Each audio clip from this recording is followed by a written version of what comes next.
오늘 하나님께서 우리에게 주시는 말씀은 사무엘상 9장입니다. 사무엘상 9장 전체를 한 절씩 교독하도록 하시겠습니다. 할렐루야. 우리 오신 분들 인사하겠습니다. 잘 오셨습니다. 은혜 받고 가시기 바랍니다. 금요 예배인데 이 자리가 이렇게 가득 찼습니다. 너무너무 감사한 일입니다. 이 시간 하나님께서 기뻐하실 줄로 믿습니다. 복습하겠습니다. 지난주부터 이스라엘 왕조신락이라는 이름으로 새로운 설교 시리즈가 시작됐습니다. 이스라엘은 매우 독특한 나라라고 말씀드렸습니다. 왕도 없고 왕궁도 없고 관료제도 없고 상비군도 없고 세금도 없는 나라였습니다. 왜냐하면 하나님이 다스리는 나라였기 때문입니다. 그런데 언젠가 이스라엘 장로들이 다 모여들어서 우리에게도 왕이 있어야 하겠다고 요구를 하게 된 거죠. 표면적인 이유는 사무엘이 늙었고 자녀들이 뭔가 부패했기 때문입니다만 그것은 근본적인 이유가 아니었다고 말씀드렸습니다. 근본적인 이유는 우리도 다른 나라들과 똑같아지고 싶다는 것이었습니다. 충격이죠. 구별된 백성으로 살고 싶지 않고 그냥 우리도 평범하게 다른 나라 사람들과 똑같이 살고 싶다. 하나님께서 경고하시죠. 그렇지만 그럼에도 불구하고 때를 쓰죠. 그랬더니 하나님이 어떻게 하시냐면 들어주십니다. 이게 좋은 게 아니라 그랬어요. 어디 한번 고생해봐라 이 말이라 그랬죠. 하나님께서 우리가 때를 쓸 때 들어주신다고 해서 그것이 꼭 우리 영혼에 유익한 것은 아니라는 것을 기억하시기 바랍니다. 그래서 안전한 기도가 뭐냐면 주님의 뜻을 이루소서 주의 뜻대로 되기를 원하나이다. 이것이 안전한 기도입니다. 자, 이제 사무엘상 9장 이야기로 들어가서 이제 초미의 관심사는 무엇이냐면 과연 누가 왕으로 뽑힐 것인가. 이제 이것이 초미의 관심사입니다. 흥미로운 것은 하나님께서 왕을 뽑는 것을 허락하셨지 어떻게 뽑아야 하는지를 알려주지는 않으셨는데 이스라엘 백성들은 다 그냥 알고 집에 돌아갑니다. 그들에게는 이제 컨센서스가 있었다는 거죠. 어떻게 왕을 뽑느냐? 제비 뽑기를 합니다. 이 왕을 뽑는 장면이 사무엘상 10장에 나옵니다. 한번 19절부터 보여주시면 너희는 너희를 모든 재난과 고통 중에서 친히 구원하여 내신 너희 하나님을 오늘 버리고 이르기를 우리 위에 왕을 세우라 하는도다. 사무엘이 하는 말입니다. 그런즉 이제 아주 독특하게 왕을 뽑습니다. 너희의 지파대로 1000명씩 다 나오라 하고 지파별로 뽑습니다. 이해가 되세요? 후보가 나오고 정견 발표를 하고 투표하는 것이 아닙니다. 혹은 결투를 해서 최종 승자가 왕이 되는 것도 아닙니다. 그냥 제비 뽑기를 합니다. 모든 사람이 대상입니다. 학벌도 필요 없고 스펙도 필요 없고 경력도 필요 없고 이스라엘 성인 남자가 모두 대상이에요. 정말 재밌는 나라예요. 그렇죠? 왜 이렇게 뽑느냐? 이스라엘 백성들에게는 다른 나라에는 없는 믿음이 하나 있는데 잠언 16장 33절 말씀입니다. 제비는 사람이 뽑아도 모든 일을 작정하기는 여호와께 있느니라. 아멘. 이들은 그걸 믿는 거예요. 하나님이 제비를 뽑게 하신다. 그래서 제비로 뽑힌 자가 하나님이 선출한 왕이라는 믿음이 있었던 거예요. 그 당시 왕으로 뽑힐 확률이 몇 분의 1이었을까요? 제가 궁금해서 한번 찾아봤어요. 성경 속 인구 조사를 한번 뒤져봤는데 어려운 일이 아닌 게 이스라엘 백성은 그 전까지 인구 조사를 딱 2번 했습니다. 민수기에 2번 다 나오죠. 그렇죠? 출애굽 직후에 한 번 했고 그 다음에 광야 40년이 끝날 때 또 한 번 했습니다. 그 인구가 거의 비슷합니다. 몇만 년지 아세요? 민수기 26장 51절에 따르면 60만 1730명. 근데 이 자료를 쓸 수가 없는 게 이거 400년 전 일입니다. 사사 시대가 한 400년을 갔거든요. 그러니까 400년 전에 이스라엘 남자들의 인구는 한 60만이었고 지금 인구가 늘었겠죠. 감사하게도 인구조사가 하나 더 나오는데 아시다시피 사울이 왕으로 뽑혔다가 40년 뒤에 폐함을 당하고 다윗이 왕으로 되죠. 근데 다윗이 말년에 인구조사를 한번 해요. 근데 그것은 불순한 동기로 한 인구조사였습니다. 자기의 힘이 얼마나 센지를 과시하기 위해서. 그래서 하나님께 크게 맞죠. 그렇지만 고맙게도 오늘 설교를 위해서는 매우 필요한 자료가 되었습니다. 다윗이 약 한 4, 50년 뒤, 한 5, 60년 뒤에 이스라엘 인구는 이렇게 됩니다. 보여주시면 역대상 21장에 나오는데 이스라엘 중에 칼을 뺄 만한 자가 110만, 유다 중에 칼을 뺄 만한 자는 47만, 합쳐서 157만. 근데 요압이 왕의 명령을 마땅치 않게 여겨 레위 족속 베냐민 사람은 빼고 계산한 게 147만. 우리 대충 한 150만 명 있었다고 칩시다. 자, 이스라엘 초대 왕이 될 확률 몇 분의 1? 150만 분의 1. 확률이 낮지만 기회는 누구에게나 열려 있습니다. 지난주 마지막 장을 보면 이스라엘 백성들이 하나님께 설악하시니까 다 집으로 돌아갔다, 뭐 이런 말이 나오죠. 다 용꿈을 꾸면서 돌아갑니다. 혹시 내가 되지 않을까? 아무도 모르는 거예요. 누구나 될 수 있는 거예요. 자, 이 8장과 9장 사이에는 그럼 어떤 일이 있었느냐? 제가 제목을 이렇게 정했습니다. 하나님이 사람을 찾으시는 순간. 8장과 9장 사이에는 어떤 시간이냐면 사람들이 나도 왕이 혹시 되지 않을까라는 용꿈 혹은 헛된 꿈을 꾸면서 집으로 돌아갔는데, 하나님은 그러면 무엇을 하셨을까요? 여러분, 여호와의 눈은 온 땅을 두루 감찰하십니다. 믿으십니까? 네, 하나님의 눈은 온 땅을 두루 감찰하세요. 하나님은 150만 명이나 되는 이스라엘 남자들을 쭉 훑어보셨을 것입니다. 불꽃 같은 눈초리로 누가 왕이 될 만한 사람인가? 시간이 많이 걸리지 않았겠죠. 하나님은 금방 아셨을 것입니다. 자, 그렇게 하나님께서 8장과 9장 사이에 150만에 이르는 사람들을 쭉 훑으시고, 참 두려운 순간이죠. 그리고 누가 선택됐느냐? 사울이 선택된 겁니다.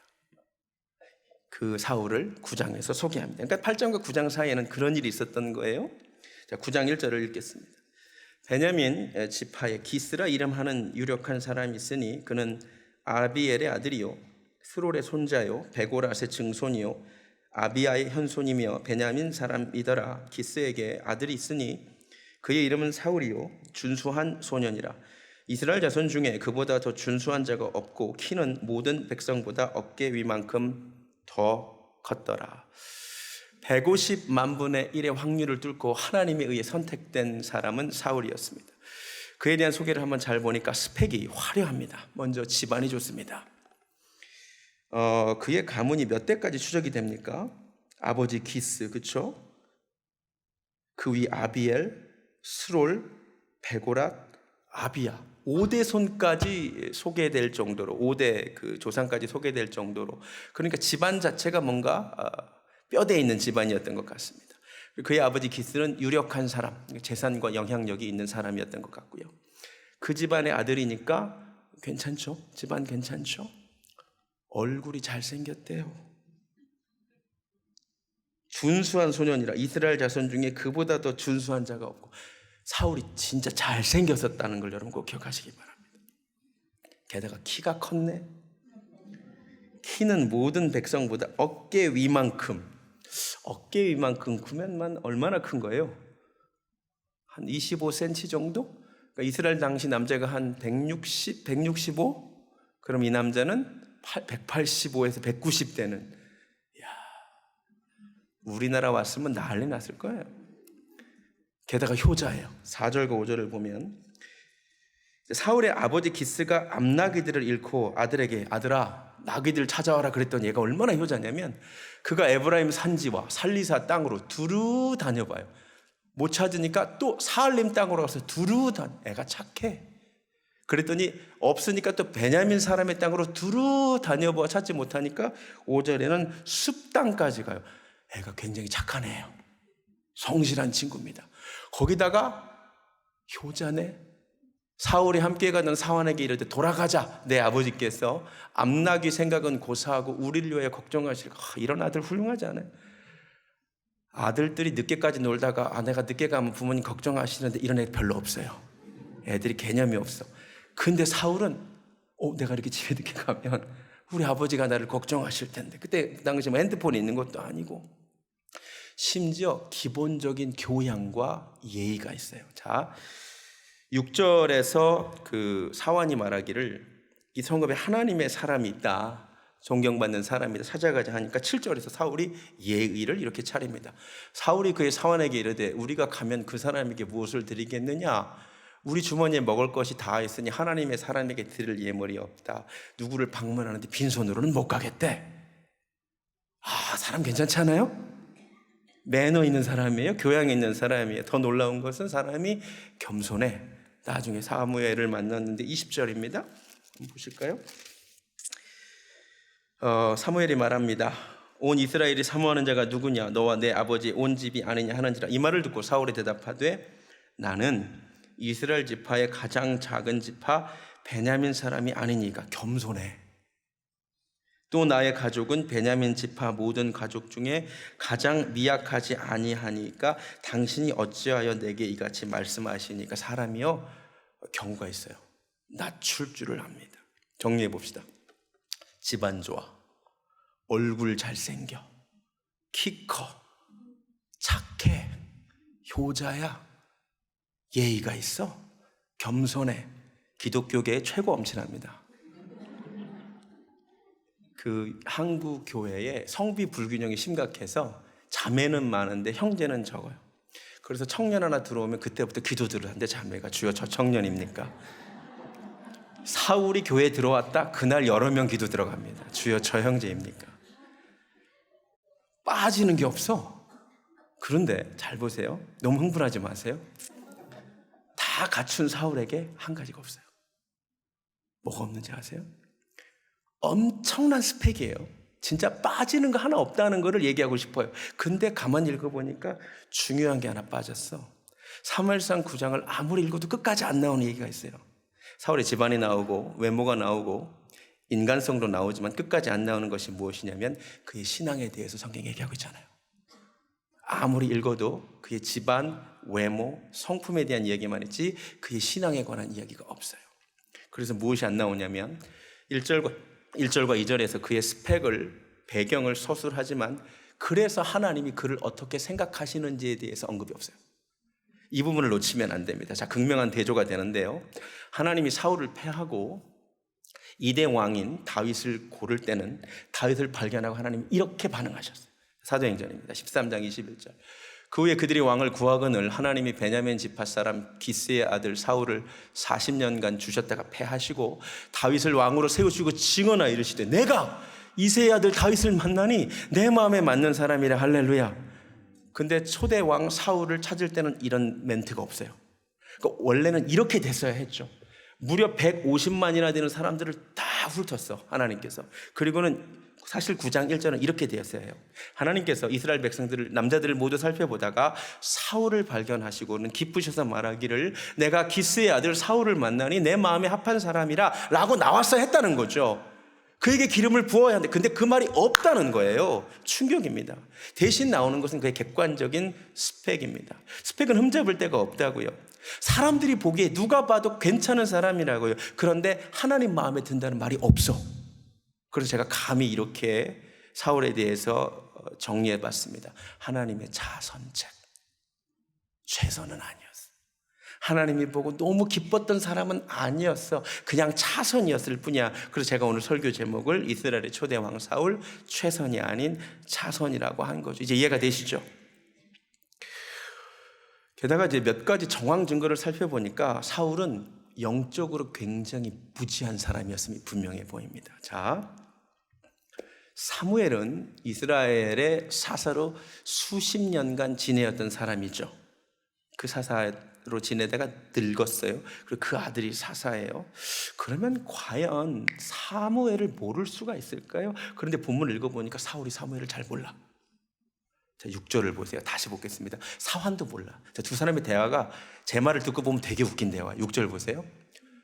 보소서 이 성읍에 하나님의 사람이 한 분 계시는데 나 같으면 여기 사무엘 살아요 이럴 것 같은데 이름이 안 나와. 하나님의 사람이라는 분이 한 분 계시는데 엄청 존경받는 사람이래요. 그가 말하는 것은 반드시 다 응하니까 우리 그리로 갑시다. 그가 혹 우리가 갈 길을 가르쳐 줄까 하나이다. 그럼 이 말 듣고 사울이 뭐라고 그래? 사무엘 계시지 이래야 되는데 7절 보실래요? 사울이 그의 사원에게 이르되 우리가 가면 그 사람에게 무엇을 드릴까? 누구지 몰라. 사울이 사무엘을 몰라요. 충격입니다.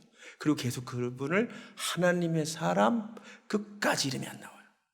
충격입니다. 사울이 사무엘을 모릅니다. 8절에서 사원이 받아서 하는 이야기를 잘 보세요. 둘이 끝까지 대답이 안 나와. 우리 그 하나님의 사람에게 드립시다. 10절도 보세요. 사울이 네 말이 옳자. 하나님의 사람에게 가자. 둘이 이름을 몰라요. 그리고 실제로 몰랐다는 게 확실해집니다. 18절 보여주세요. 18절 사울이 성문 안 사무엘에게 나아가 이르되 선견자의 집이 어딘데요? 몰라. 사무엘을 사울이 몰랐어요. 그래서 만났는데 물어봐요. 저기 그 하나님의 사람이 어디 사신대요? 이건 어마어마한 충격입니다. 40년간 이스라엘 백성의 지도자로 지냈는데 그를 몰라요. 이게 얼마나 놀라운 일이냐면 기독교인인데 조용기 목사님이 누군지 모른다 이 말이요. 옥하는 목사님? 나 처음 들어보는데 뭐 이거죠. 기독교인이라는데 그렇잖아요. 그러니까 저도 유명한 불교인 모르죠. 무슨 스님 내가 어떻게 알겠어. 그렇지만 조용기 목사님은 들어봐야 정상 아니야. 얼굴 보면 알 거 아니야. 그런데 하나님의 사람인 사무엘을 몰라요. 어마어마한 이야기입니다. 그러니까 하나님의 사람을 모르니 하나님과의 교제는 있었을까? 오늘뿐만 아니라 사무엘상 끝날 때까지 아무리 읽어봐도 사울에게는 개인적으로 하나님과 교제의 시간이 없어요. 영적인 것에 대해서는 굉장히 무지한 친구. 애가 참 괜찮은데 영적인 것은 아무것도 몰라. 갑자기 그 스펙이 다시 보는데 초라해 보여요. 집안이 좋으면 뭐해? 키 크고 잘생기면 뭐해? 성격 좋고 성실하면 뭐해? 영적으로는 감각이 없는 걸. 자, 그가 이렇게 영적인 사람이 아니었다는 게 확실히 확인되는 건 주변 사람들이 이렇게 반응했다는 거죠. 사무엘상 10장에서 다음 주에 제가 설교한 건데 사울이 성령 체험을 해요. 주변 사람들이 깜짝 놀래요. 잘 보세요. 전에 사울을 알던 모든 사람들이 사울이 선지자들과 함께 예언함을 보고 서로 이르되 기스의 아들에게 도대체 무슨 일이 일어난 거야? 아니 사울도 선지자들 중에 있어. 이건 굉장히 중요한 이야기입니다. 그러면 친구들이 보기에 사울은 전혀 그런 거하고는 관계가 없는 사람으로 보였다 이 말이에요. 이해가 되세요? 아니 너도 교회 가? 어머 너 방언할 줄 알아? 이거랑 똑같은 거예요 지금. 그렇게 안 보였다 이 말이에요. 그러니까 세상에 속담이 돼요. 사울도 선지자들 중에 있느니라. 이게 굉장히 놀라운 이야기예요. 그러니까는 갑자기 사울의 스펙이 아무것도 아니요. 아무것도 아니야. 다 괜찮아 보이는데 하나님이 보시고 내 마음에 합한 자라는 말을 할 수가 없었다는 거죠. 제 말 이해가 되시죠? 반면 앞으로 2대 왕이 될 다윗은 어떠냐면 애가 심심하면 하나님 사랑합니다 그래. 심심하면 하프 키면서 하나님 찬양해요. 그를 만나고 나서 사람들의 평가가 여호와가 그와 함께 계시더이다. 이게 사람들의 평가입니다. 그게 무슨 말이냐면 하나님과 함께 시간을 보내고 하나님과 함께 동행하는 사람에게는 티가 난다 이 말이야.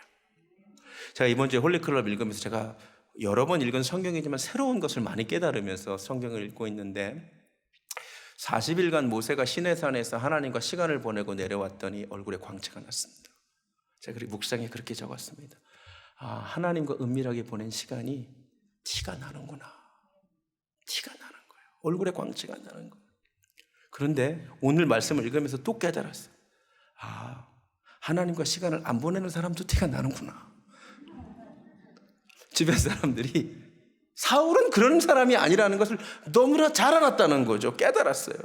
여러분, 하나님과 시간을 보낸 사람도 티가 나고요. 하나님과 전혀 상관없는 삶을 사는 사람도 티가 난다는 놀라운 사실을 아십니까? 그럼 하나님 마음이 좀 어떠셨을까요? 150만 명을 다 스캔했는데 그나마 난 게 사울이요. 그나마 난 게 사울이야. 자선이 사울이야. 자, 그 다음 제목은 그렇다면 지금은입니다. 저는 이 말씀을 묵상하면서 많은 생각을 해봤어요. 지금은 뭐가 다를까? 여러분, 그때나 지금이나 여호와의 눈은 온 땅을 두루 감찰하심을 믿으시기 바랍니다. 지금도 하나님이 하나님의 사람을 찾으실 거란 말이에요. 그런데 하나님에 맞는 사람이, 마음에 맞는 사람이 많을까요? 적을까요? 전 적다고 봅니다.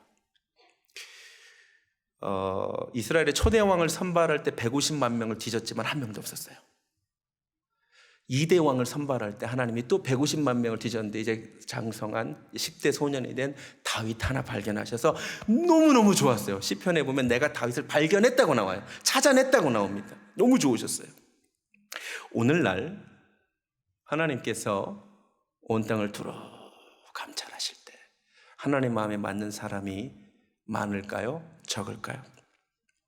목사님들이 이렇게 많은데 정말 하나님 마음에 맞는 목회자가 많을까요? 적을까요?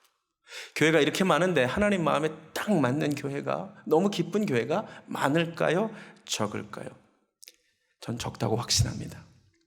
그렇다면 얼핏 생각하면 매우 슬픈 일입니다.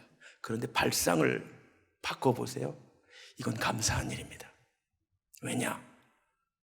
하나님 마음에 합한 사람이 많으면 내가 별로 눈에 안 띄거든? 근데 다 엉망일 때 이건 기회입니다. 여러분, 그 학군이 좋은데 애들이 학교 가는 게 좋을 것 같죠? 아니요. 다 잘하는 데서 내 아이들 별로 눈 안 띄어요. 학군이 엉망인 데서 우리 애가 좀만 잘하면 온갖 상장을 다 받게 되어 있습니다. 정말이에요. 이 똑같다고 저는 봅니다. 저는 어쩌면 오늘 본문을 통하여 어쩌면 이것은 기회일 수 있다는 생각을 해봤습니다. 조금만 잘하면 하나님 눈에 띌 수 있어요. 이건 좀 감동해야 돼. 그러네. 좀만 잘하면 난 눈에 띌 수 있는 거네. 여러분, 실제로 주변 사람들 봐요. 세상 사람들 봐요. 다 거기서 거기 같지 않아요? 다 그냥 그렇게 살잖아요. 근데 그게 슬픈 게 아니라 기회예요. 내가 조금만 구별되게 살면 하나님 눈에 금방 띈다 이 말이요. 사람들이 말합니다. 한국교회 위기다, 개척이 안 되는 시대다, 부흥이 끝난 시대다. 아니요, 기회요. 이럴 때가 기회예요. 한국교회가 하향 평준화 시대, 이건 우리에게 엄청난 기회입니다. 옛날보다 사람들이 확실히 기도 안 하는 것 같아요. 이때 기도해봐. 하나님이 금방 주목하시지. 그렇지 않아요. 옛날 시대 사람들만큼 헌신 많이 했던 시절에 있었는데 지금 사람들이 헌신을 안 해. 이럴 때 내가 헌신해봐. 하나님이 나를 주목하십니다. 이번에 제가 개척교회 목회자 컨퍼런스를 참석하고 좀 마음이 맞는 목회자가 한 분 있어서 제가 목요일 아침에 교제를 좀 했는데 그분이 그런 얘기 하더라고요. 이번에 개척하고 처음에 이제 지방회의, 이제 회의에 참석했다가 이게 뭔가 맨날 회의가 별로 은혜롭지 않거든요. 그래서 자기가 너무 그랬었는데 이번에 와서 목사님도 만나고 너무 좋았다는 얘기를 하더라고요. 그래서 제가 그 얘기했어요. 마침 이 설교 준비를 하고 있었기 때문에 얼마나 감사하냐고. 지방의 분위기가 그런 게 기회라고. 내가 지방에 있는 목사님들 중에서 제일 하나님 앞에 눈에 띌 수 있는 기회라고. 할렐루야. 정말 그렇지 않아요? 여러분, 조금만 다르면 하나님이 여러분 주목하십니다. 네, 진짜예요. 나는 이 말씀을 통해서 내가 조금만 잘하면 하나님이 나를 주목하시겠구나. 우리 교회가 조금만 다르면 하나님이 우리 교회 주목하시겠구나. 할렐루야. 그래도 우리 교회가 홀리클럽 같은 거 막 하잖아. 금요일인데 막 이렇게 많이 모여서 예배하잖아. 월삭 기도회 한다고 막 와서 기도하잖아. 할렐루야. 저는 하나님 우리 교회 주목하실 것이라고 믿습니다. 자, 결국 무엇이 중요하냐? 스펙보다 spending time with God이 더 중요하다 이 말이에요. 사람들은 스펙을 중요하게 여기죠. 그런데 오늘 사무엘상 9장을 보면 사울의 화려한 스펙이 나오지만 시간이 갈수록 이 스펙이 빛을 잃어요. 결론은 뭐냐면 사람들은 감동받을지 모르나 하나님 감동 안 받으신다 이 말이에요. 사울의 스펙에 대해 하나님이 어떠한 코멘트도 하지 않아요. 사람들은 박수치겠지. 와, 엄친하네 막 이러고 난리 났겠지. 근데 하나님은 임프레시브한데라고 말하지 않으세요. 여러분, 하나님 우리 스펙 때문에 감동받지 않으십니다. 내가 하버드 나오면 사람들은 박수치지만 내가 하버드 나온다고 하나님이 감동할 거라고 생각하면 착각입니다. 근데 목회자들도 마찬가지. 제가 신학교 여러 곳 다녔지만 맨날 스펙 쌓으려고 그래요. 온갖 정말 전도사님 목사님들이 유독 박사학위에 목매달더라고요. 저도 그 중에 하나였죠. 근데 가만히 보니까 하나님은 거기에 조금도 관심이 없으세요. 하나님 무엇에 감동하냐면 다윗과 같이 하나님을 사랑하는 자에게 감동하세요. 하나님과 시간을 보내는 것을 즐겨하는 자에게 하나님 감동하세요.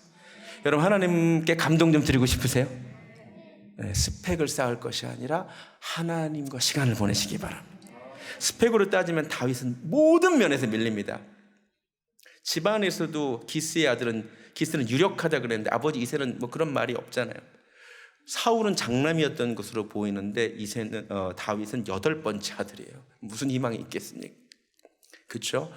그 키 얘기를 하면 사울은 남들보다 어깨 위가 컸잖아요. 근데 그 골리앗과 싸울 때를 보면 다윗이 사울 갑옷 너무 크다 그런 거 보면 아담 사이즈였어요. 키 안 컸어요. 참 감사한 일이에요. 내세울 스펙이 없어요.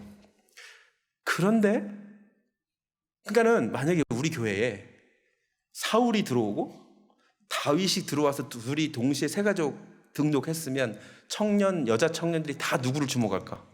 다 사울 바라보고 있다고. 왜냐하면 장난 아니거든 사람이. 근데 하나님은 다윗을 보시는 거야. 너무 놀라운 일입니다. 여러분 지금도 마찬가지예요. 하나님은 사람들이 보는 것과 다른 것을 보세요.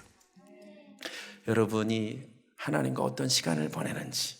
얘가 뭐 눈만 뜨면 하나님 사랑한다 그런다니까. 나는 하나님과 시간을 보내는 것을 즐긴다고 그런다니까. 그래서 그게 하나님의 마음을 감동시켰습니다. 여러분 이 땅에 성공하는 비결을 알려드립니다. 스펙보다 하나님과 시간을 보내는 것이 성공하는 길입니다. 하나님 감동하시니까. 여기까지 설교를 들으면 어떤 마음이 들어야 되느냐? 주님 내가 여기 있습니다. 할렐루야. 하나님 저도 이 시대에 다 평범하게 사람들이 세상을 살아가는데 나 다윗처럼 하나님 마음을 감동시키고 싶습니다. 할렐루야. 이런 생각이 들어야 돼요. 다음 제목 보여주세요. 주님 내가 여기 있습니다. 우리 교회도 이 세상에 교회가 많지만 하나님 우리 교회는 다윗처럼 하나님의 마음을 감동시키는 교회가 되고 싶습니다. 할렐루야. 이런 마음을 품어야 오늘 설교를 제대로 들은 거예요. 여러분 다른 욕심은 품지 않아도 이런 욕심은 품어야 돼요. 내가 하나님 앞에 한번 눈에 띄는 자가 되어야겠다. 내가 하나님의 마음을 감동시키는 자가 되어야겠다. 하나님 나 여기 있습니다.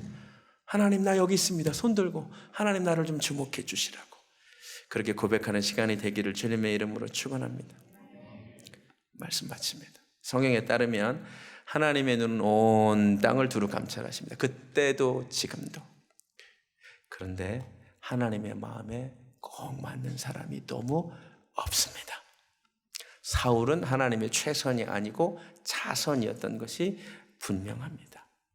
저는 오늘날도 하나님의 마음에 꼭 맞는 사람 많지 않을 거라고 생각합니다. 이거는 슬픈 것이 아니고 기회입니다. 조금만 몸부림치면 됩니다. 할렐루야. 조금만 하나님을 사랑하면 됩니다. 그러면 하나님이 여러분을 주목하실 줄로 믿습니다. 오늘 내게 주시는 말씀으로 들으시기 바랍니다. 하나님 나 여기 있습니다. 나 하나님께 쓰임받고 싶습니다. 할렐루야. 찬양하고 기도하겠습니다. 주를 위한 이곳에 예배하는 자들 중에 그가 찾는 이가 없어 주님께서 슬퍼하신답니다. 하나님 내가 주님이 찾으시는 그 한 사람 그 예배자 되겠습니다. 내가 하나님 보시기에 눈에 띄는 사람 되고 싶습니다. 할렐루야. 그 마음으로 찬양하겠습니다.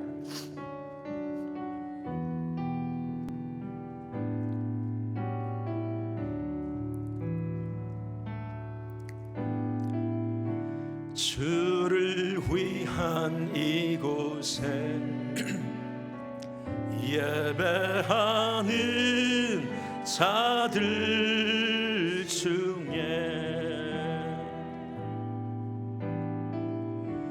그가 찾는 이 없어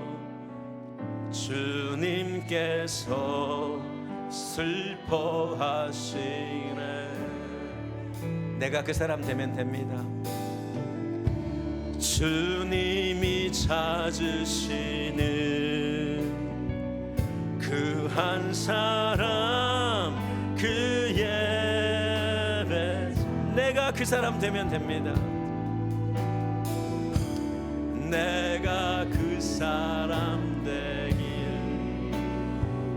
간절히 주께 예배한 주 은혜로 이곳에 서 있네. 임재에 엎드려 절하네. 그 어느 것도 난 필요 없네. 주님만 경배해. 준혜로 이곳에서 있네. 주 임재에 엎드려 절하네. 그 어느 것도 난 필요 없네. 주님만 경배해. 우리 다 눈을 감습니다. 세상에 수많은 그리스도인들이 있지만, 종교란에 기독교라고 쓰는 사람들은 많이 있지만, 정작 하나님이 온 땅을 두루 감찰하실 때 내 마음에 꼭 드는 사람이라고, 내가 다윗을 만날 때 기뻤던 것처럼 너를 만나니 너무 기쁘다고 말할 수 있는 사람이 몇 명이나 되겠습니까? 하나님, 오늘 말씀을 통하여 아버지, 내가 정말 그 사람 되기를 원하나이다. 내가 하나님이 나를 보실 때에 내가 너를 만나니 내 마음이 너무 기쁘구나. 하나님을 감동시킬 수 있는, 하나님, 내가 오늘부터 그런 예배자 되기를 원합니다. 아버지, 그런 헌신자 되기를 원합니다. 우리 시간 이런 소원이 우리 가운데 있기를 소원합니다. 주의 이름 간절히 한번 부르고 음성으로 기도하겠습니다. 주여, 하나님, 하나님, 하나님, 온 땅을 두루 감찰하시는 하나님, 아버지, 이 시대에 하나님, 내가 하나님의 마음을 감동시키고 하나님의 마음을 시원하게 해드리는 인생이 되기를 원합니다. 오 주여, 조금만 잘하면 됩니다. 아버지, 이 시대가 아버지 기도하지 않는 시대이기에 내가 조금만 더 기도하면 됩니다. 아버지, 헌신하지 않는 시대이기에 내가 조금만 헌신하면 됩니다. 아버지, 그렇습니다. 아버지, 하나님이 그한 사람 찾으십니다. 아버지, 내가 그렇게 하나님을 예배하는 다 되겠습니다. 아버지, 우리 교회가 그런 교회만 되면 됩니다. 하나님, 이 시대에 하나님의 눈에 띄는 교회 되기를 원하나요? 할렐루야,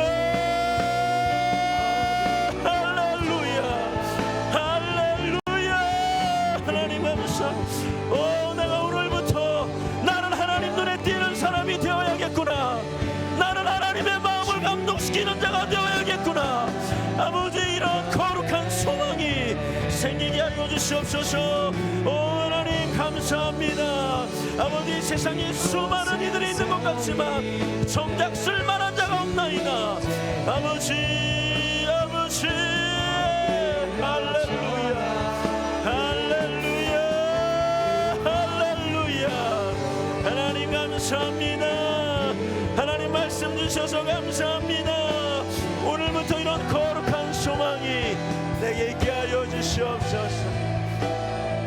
준혜로 이곳에서 있네. 주 임재에 엎드려 절하네. 그 어느 것도 난 필요 없네. 주님만 경배해. 우리 시간 교회를 위해 한번 기도하겠습니다. 여러분, 세상에 수많은 교회들이 있어요. 그런데 지금 한국 교회가 쇠퇴기고 부흥이 안 돼요. 이게 위기 같지만 기회예요. 이때 우리 교회가 하나님 눈에 띄는 교회가 되면 됩니다. 우리 교회가 하나님을 기쁘게 해드리는, 하나님의 마음을 시원하게 해드리는 그런 교회 되기를 소원합니다. 우리 시간 교회를 위하여 주의 이름 간절히 한번 부르고 음성으로 기도하겠습니다.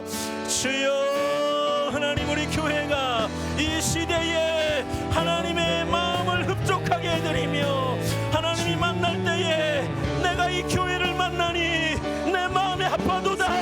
하나님 기뻐하시는 하나님의 마음을 감동시켜드리는 하나님, 그런 교회 되기를 원하나이다. 할렐루야. 하나님 감사합니다. 하나님, 우리 교회가 하나님께 최고의 예배를 드리는 교회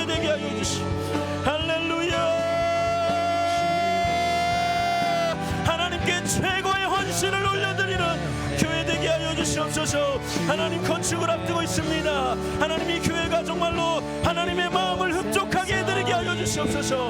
하나님 이 교회 가운데 다시 한번 아버지 초대교회와 같았던 부흥을 보시며 하나님 원신을 보시며 구별됨을 보시옵소서. 하나님 이렇게 주일 예배와 금요 예배와 새벽 예배와 아버지 월사 기도회와 아버지 홀리 클럽과 아버지 우리가 하나님을 기쁘시게 하기 위하여 여러 가지 몸부림을 치고 있나이다. 이 교회가 하나님 마음에 합한 교회 되게 하소서. 하나님 눈에 띄는 교회 되게 하소서. 하나님이 보시고 기뻐하는 교회 되게 하소서. 할렐루야, 할렐루야. 하나님 감사합니다. 오 주님,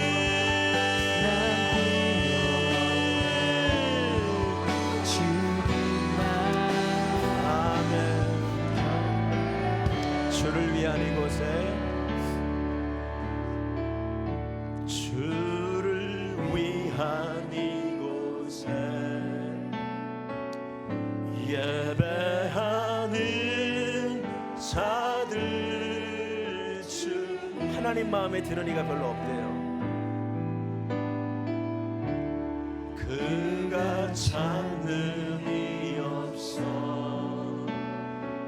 주님께서 슬퍼하시. 그런데 내가 그 한 사람 되면 됩니다. 주님이 찾으시는, 주님이 찾으시는 그 한 사람, 그 예배자. 내가 그 사람 되기만을 원합니다. 내가 그 사람 간절히 원합니다.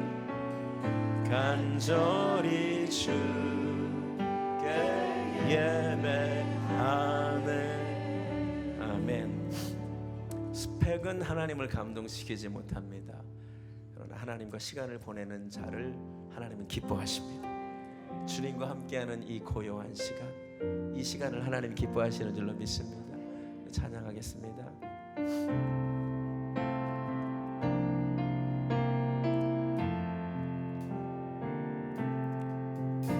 주님과 함께하는 이 고요한 시간, 주님의 보좌 앞에 내 마음을 쏟네.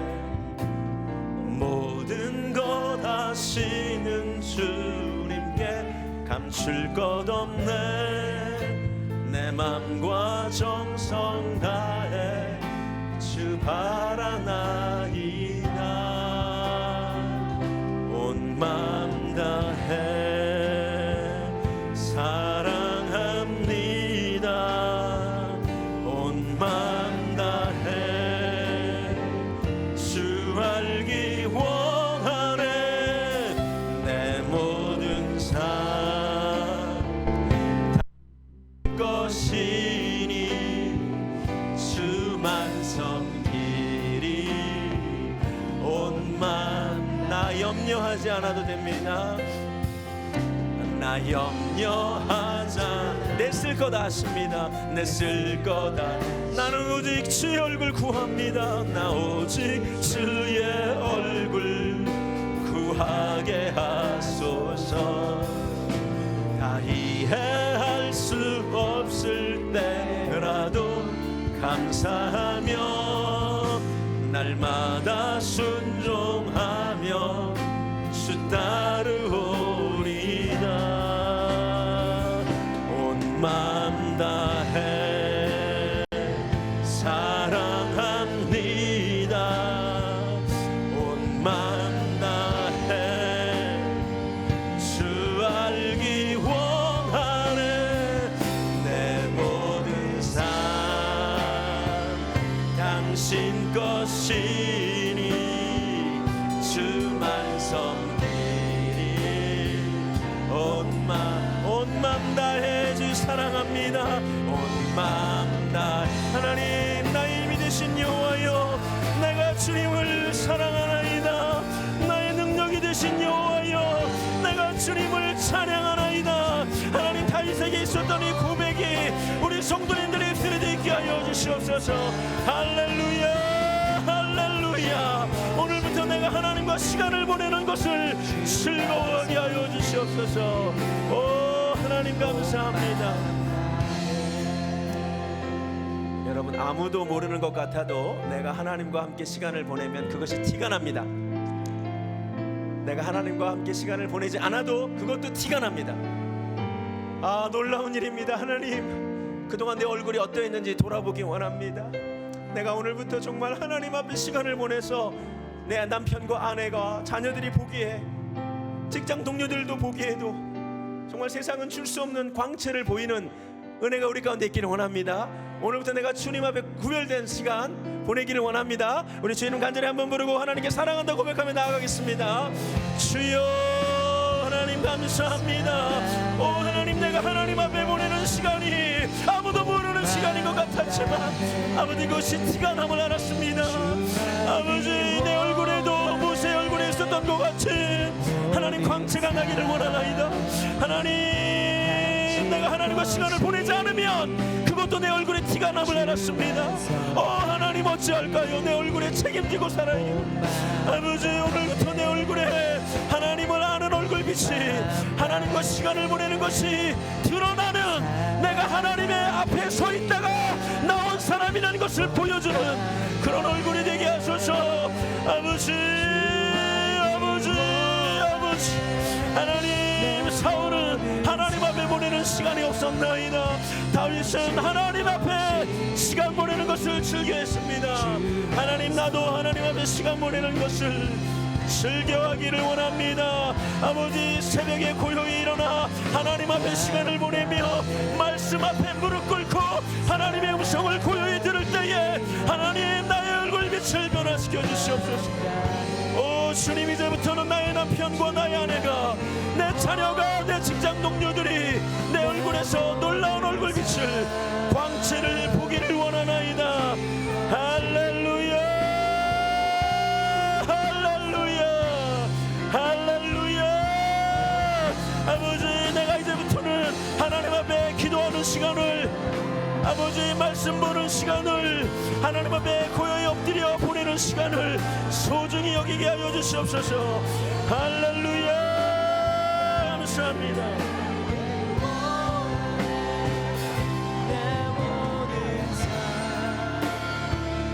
당신 것이 오시어 온 맘 다해 주님 사랑합니다. 온 맘 다해 사랑합니다. 온 맘 다해 주 하나님 앞에 나아갈 때에 하나님이 자기를 드러내 보여주십니다. 당신 것이니 주만 섬기리 온 맘 다해. 오늘 말씀을 듣고 반드시 이런 마음이 들어야 됩니다. 아, 하나님이 온 땅을 두루 감찰하시는구나. 하나님의 마음의 합한 자를 찾으시는구나. 하나님, 내가 여기 있습니다. 나를 좀 사용하여 주시옵소서. 나를 좀 써주시옵소서. 하나님, 우리 교회를 써주시옵소서. 할렐루야. 우리 찬양 하나님께 기도하는 마음으로 올려드리겠습니다. 주님, 내가 여기 있사오니, 주님, 내가 여기 있사오니 나를 보내소서. 나의 맘 나의 몸 주께 드리오니 주 받으옵소서. 주님, 내가 여기 있습니다. 주님, 내가 여기 있사. 하나님, 나를 좀 써주세요. 나를 써주소서.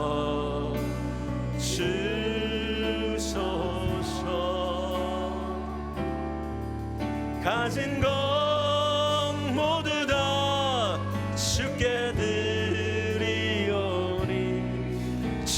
받으옵소서. 할렐루야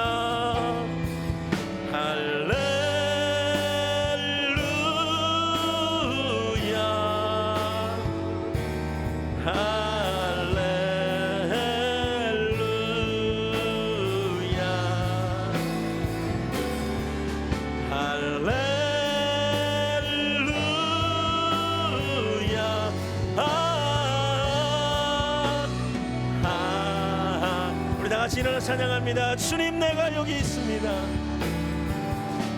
주님 내가 여기 있사오니 나를 보내소서. 나를 보내소서. 나의 맘 나의 몸 주께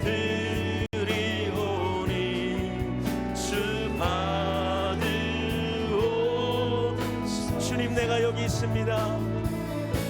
주님 내가 여기 있사오니 나를 써주소서. 나를 써주소서.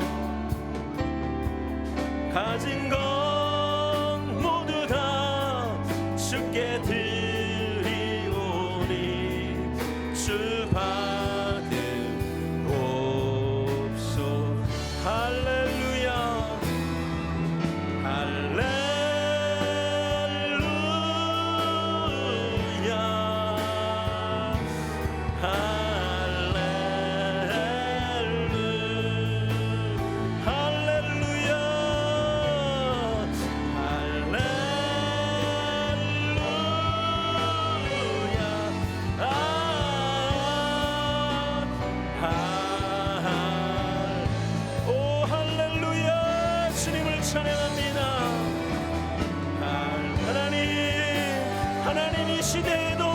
주님께서 불꽃 같은 눈초리로 우리의 삶을 관찰하시며 지금도 내 마음에 합당한 자를 찾고 계심을 믿습니다.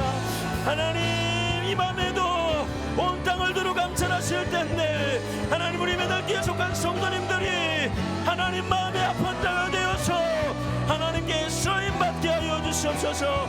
할렐루야 찬양합니다. 쓰임받기를 소망하며 함께 기도하겠습니다.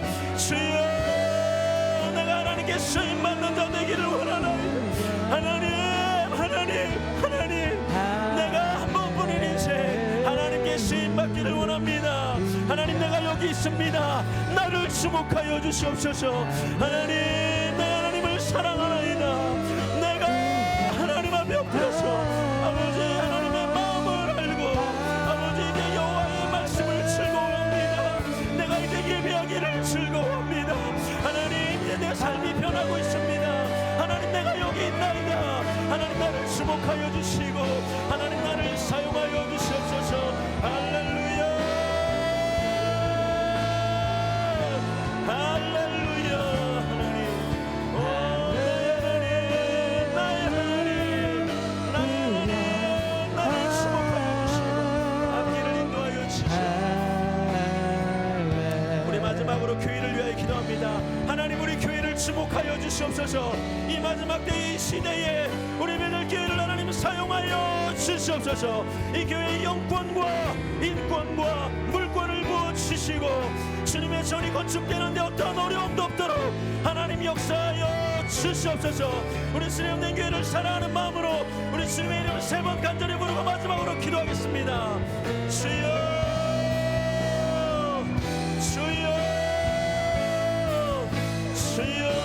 하나님 주님 없는 교회를 위하여 기도합니다. 하나님의 교회를 주목하소서. 하나님이 아틀란타 땅에 있는 이 교회를 하나님 온 땅을 두루 감찰하시다가 이 교회를 주목하소서. 이 교회가 하나님 마음에 합한 교회이기를 원하나이다. 하나님 이 마지막 때에 이 교회를 사용하여 주시옵소서.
줄로 믿습니다.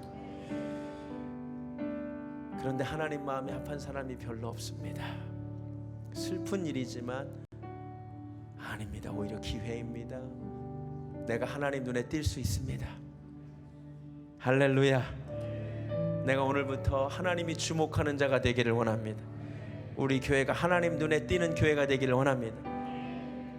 내가 베델교회를 만나니 내 마음에 합한 교회로다 하나님 칭찬하셨으면 좋겠습니다. 오 하나님, 내가 이 성도를 만나니, 이 목회자를 만나니 내 마음에 합하도다 하나님 기뻐하셨으면 좋겠습니다. 오늘부터 주님과 함께하는 고요한 시간을 기뻐하며 갈망하여 내 얼굴 광채가 달라지기를 소원합니다.